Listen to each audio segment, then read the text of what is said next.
Communiqué. Il y a quelques semaines de cela, les services de renseignement ont intercepté plusieurs communications entre un individu et des chefs terroristes portant sur des détails des positions des forces de défense et de sécurité intérieure, des volontaires pour la défense de la patrie, ainsi que sur les opérations militaires. Après analyse technique approfondie, l'individu est identifié au nom de Bahari Abdraman et se trouve être un officier des forces armées burkinabè. Il est identifié appartenant au bataillon de justice militaire. La recherche d'informations sur lui dans son corps d'appartenance va permettre aux agents de renseignement de découvrir que l'officier est en situation d'absence irrégulière depuis quelques semaines et fait l'objet de procédures pour désertion.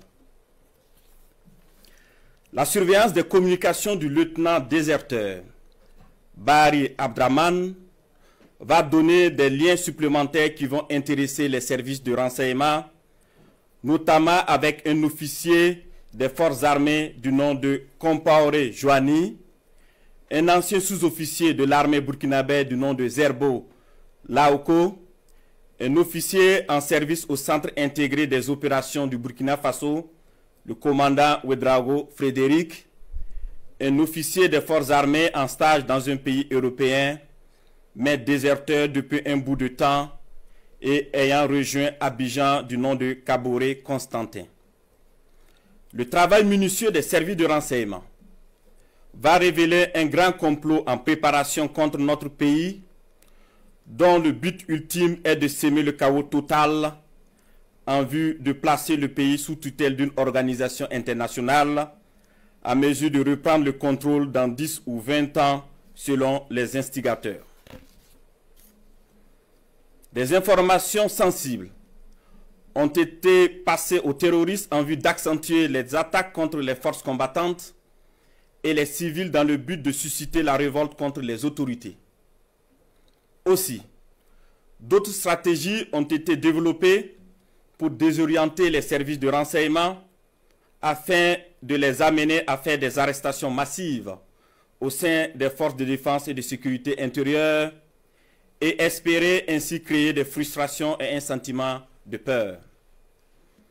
La manipulation est menée également à travers des messages diffusés pour susciter injustement certains et d'autres messages envoyés à des chefs de corps pour leur faire peur en indiquant qu'ils seront arrêtés car étant sur une soi-disant liste noire. Des leaders religieux et coutumiers ont été sollicités pour convaincre certains officiers de s'engager dans cette mission funeste. Ce fut le cas malheureusement du capitaine Ouedraogo René David, en fuite actuellement. Dans le même ordre d'idée, des VDP ont été contactés pour démoraliser leurs camarades et de l'argent leur a été envoyé pour cette basse besogne. Tous ces stratagèmes perfides ont été développés dans le seul but de déstructurer l'armée et semer le chaos.